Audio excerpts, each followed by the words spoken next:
Everybody ready? Thank you for joining us here live, and for those who are on streaming as well, we welcome you to this briefing. I'm joined today by Director Patrick Sheehan from Tennessee Emergency Management Agency, General Ross from the Tennessee National Guard, Colonel Perry from Tennessee Highway Patrol, and there'll be an opportunity to ask questions from all of these, but these men are representing what's happening on the ground all across our state right now. There has been a tremendous amount of activity from one end of the state to the other, especially in West Tennessee: tornadoes, hail, road closures, flooding, rescues, and that happened all across the state yesterday, and all of these organizations were a part of that, as well as nonprofits, churches, the Red Cross. Tennesseans helping their neighbors. It's what Tennesseans do when Tennesseans face trouble, and we saw that happen yesterday. So there has been a great deal of storm activity and damage, and yet there is more to come. I'll speak a little bit about what we saw yesterday. I visited Selmer, and we drove from Nashville to McNairy County. So we saw extensive flooding. We saw horrific damage in Selmer, as most folks have seen pictures of that. But there's loss of life, loss of livelihoods, terrific heartache when you look across that community. But again, it's also been very hopeful to see the way not only our professionals have stepped in, local law enforcement, emergency management crews, National Guard, Highway Patrol, TDOT, neighbors. We've seen it all come together yesterday. Now we are concerned about what's to come. This morning I took a ride with some of the TDOT help trucks that are out there. They've had 300 help incidents in the last 24 hours to assist people that are stranded on the road or in floodwaters. There have been 5,500 man-hours put in by TDOT crews over the last 24 hours. So there's a real response and a real readiness out there as well. We declared, because we knew this storm was coming, we requested an emergency declaration from the federal government. And I want to thank President Trump, because he swiftly responded to our request, and we got that emergency declaration, which allows the beginnings of relief to come from federal government to our state. So we're grateful for that. But we remain in a weather alert. There is a pause right now, as everyone's aware, but we know that the threats are very real for the afternoon, throughout tomorrow, into Sunday. We do not know. It's just like any kind of weather event. We do not know exactly what that's going to look like, but we know the threats are real, and so we want people to continue to be prepared for that. I'm going to turn it over to Director Sheehan, who will also let the other folks speak for just a minute or two, and then we'll open it up for questions. Director? Thank you, Governor. So what's happened so far? Last night's activity, thankfully the weather calmed down a little bit around midnight. For most of the state, though some areas continue to have heavy rainfall overnight. Over the last 2 days, widespread rainfall of 4 to 6 inches occurred across much of West and Middle Tennessee, with some areas receiving up to 8 inches. What's forecast to happen, the governor talked about, we're going to have a little bit of a lull today, though in West Tennessee there's still some risk of severe storms spotty along areas that have already received a lot of rainfall. So don't get lulled into a sense of that you can put your guard down or not worry about heavy rainfall happening, because we do know that we're going to continue to get heavy rainfall. And we're going to experience river and aerial flooding. Saturday is forecast to have another series of high-impact weather events. The forecast isn't quite as strong or certain as the forecast for the last couple of days, but we do expect that much of Tennessee will experience or be near severe weather, and flooding is almost guaranteed to happen or worsen from what we're experiencing right now. So heavy rainfall can cause flash flooding. I'm sure anyone that was out and about yesterday saw ponding, areas where the interstate was closed temporarily or other roads and needed to be responded to. So there is a high risk of really heavy very localized rainfall in some areas.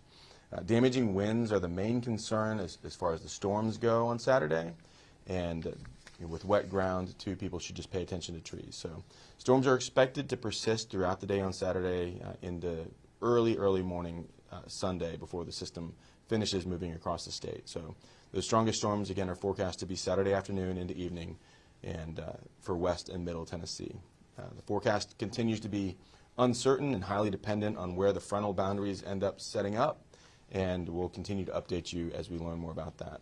The Tennessee Emergency Management Agency continues to work with local officials to respond to requests. We have many different types of response teams that are out there right now working and standing up, and of course we continue to work with the National Guard, who has put a lot of manpower out there, and the Tennessee Highway Patrol, who's in these communities every day. Life safety missions continue to be a top priority, and we continue to posture in case we need to do more rescue operations. So we ask well-intended people not to self-deploy into an area. There are lots of opportunities to help. There will be lots of opportunities to help. We ask that you please work with a nonprofit organization, the Tennessee Voluntary Organizations Active in Disaster, or work with a community-based organization.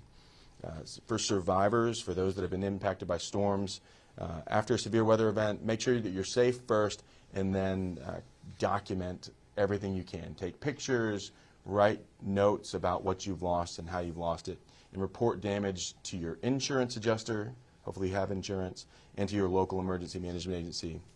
The National Weather Service offices are also interested in damages, so they can go and do their surveys.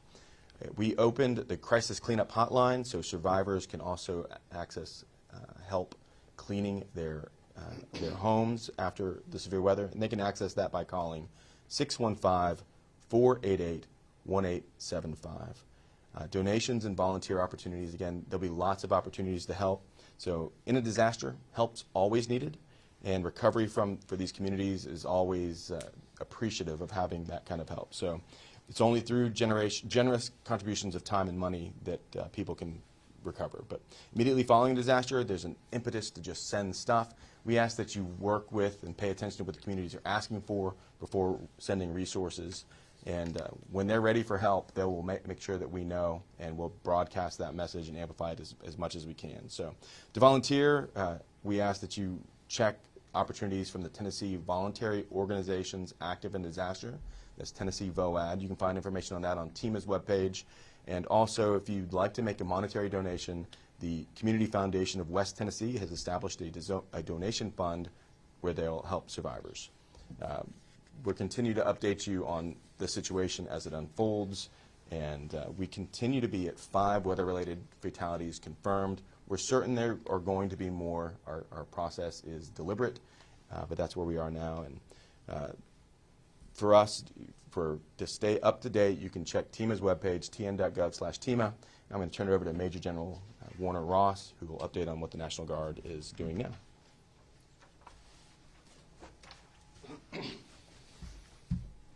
Thank you, Patrick. So on behalf of the Tennessee National Guard, first, our hearts go out to all those impacted down in West Tennessee and across the state.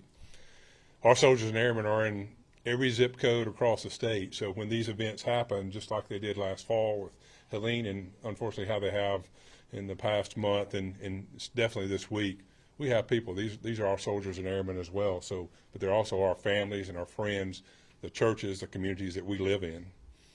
So fortunately, we have great leadership here with Governor Lee in the state, and he authorized us earlier this week to go ahead and start preparing. So we notified our units and started assembling those capabilities out in the west because that's where we saw that the storms were going to hit. And we continue to be there.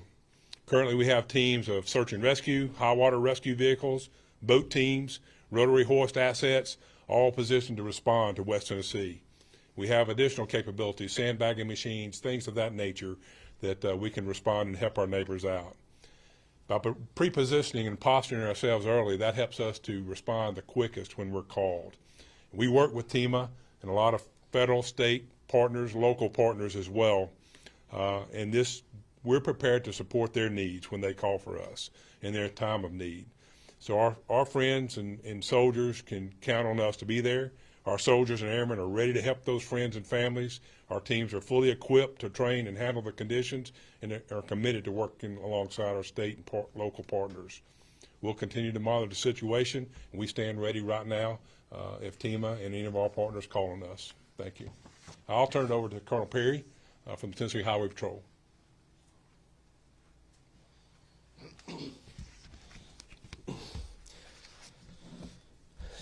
Good morning. So I want to echo General Ross's statements. You know, the men and women of the Tennessee Highway Patrol are, you know, certainly are feeling the pain. We are from these communities that get affected, so it's very personal to us. We had troopers, thanks to TEMA and in advance warning of this storm coming through and the likelihood that it was going to strike. We had troopers across the state, certainly, but in West Tennessee, ready to respond, and we sent all available resources. Troopers responded to nearly 400 calls for service. Our dispatch centers in that area received, you know, over 1,000 phone calls about people in crisis and need, and we responded immediately. It's worth noting that troopers don't wait for the storm to hit. They don't wait for the sirens to stop. They're, you know, the tornado sirens. They're responding. They're working as we're following the weather reports and where impacts are happening, whether it's in Dyer County or Obion, and we are moving assets, resources to those areas. So we were able to respond immediately. But the efforts that I saw from yesterday, the destruction was terrible, but probably could have been so much worse. The advance notification, the preparation by everybody involved was tremendous. Troopers will not leave West Tennessee in these affected areas. Same with Hurricane Helene in East Tennessee. We still have units that are just there to help the communities put back together, get moving in the right direction. I'll say this. Troopers are going to be holding roadblocks, not allowing people into affected areas. Be mindful as rivers and lakes continue to flood. Areas are going to get worse. The best thing I can remind everybody to do is if you don't have a reason to be out and driving, and certainly in the affected areas, don't. You can see pictures and things like that, you know, online on TV. I'll say it again. While the tornado sirens were going off, the troopers rolled in, ready to protect the people of West Tennessee. We're not going to leave our communities until the job is done. Thank you.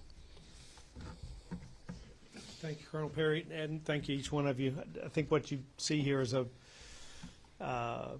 clear statement that folks are here to help, and we are here to prepare, and we are here to make sure that when there is an incident, then there's a quick response.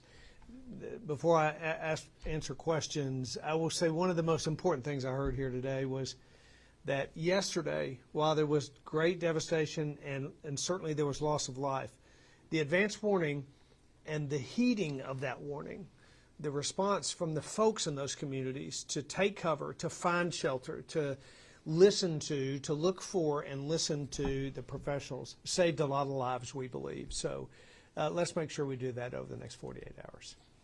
Happy to take questions. Anybody got any? I have one.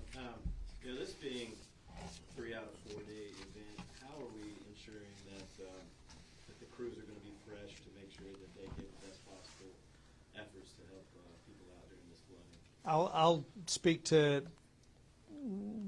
briefly or sort of broadly to that, and either any of you that want to respond. I was with TDOT crews this morning, and I met with the crews that were coming onto shift and going off of shift, and I actually asked them the question about when we're in, and I rode on a truck for an hour to a response truck and a help truck, just to talk to those that are out there and see what it's like.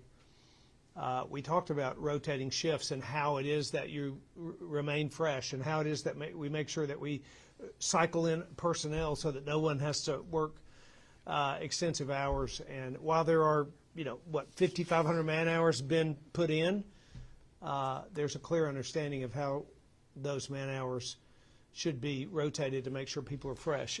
Anybody want to add to other crews in that response? Well, I think some of it is people are going to be tired. Right? It's a 96 or greater hour event, and so the leaders in state government, what we do is we make sure that people are getting downtime and time to rest. We have shifts that are there. So we have structures in place to be able to sustain the campaign of responding to and coordinating and supporting communities in these disasters. So, but people are going to be tired. It's hard work.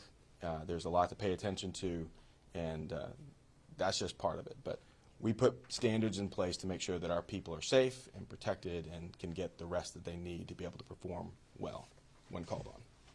More questions? Governor, have you been able to speak to any of the families that have been impacted by loss of life? I have. I was, well, I haven't, I didn't actually ask family members if they had someone that was lost to life, but I was in McNairy County yesterday walking through really the rubble of neighborhoods with homeowners that were walking through their rubble and trying to pick through the pieces. It's it's heartbreaking to watch. It's hard to take in. I did talk to those folks that we ran into there, and asked them were they home, who was home in their family. Talked to one lady who was home with her children in this lower floor of the apartment. That there was loss of life in that apartment. Talked to a man there whose wife, sort of lived through this event. She was hurt, hospitalized, had surgery. He was not home at the time, but hearing the stories of people and their survival, it's amazing. The most amazing part about that was the number of people that I talked to that knew the storm was coming and left their homes to go to the shelter. There were hundreds of people in the courthouse the night of these storms, and it's no doubt that many of those lives were saved because they responded to the warnings. Any other question? All right, thank you all for the briefing, for being at the briefing.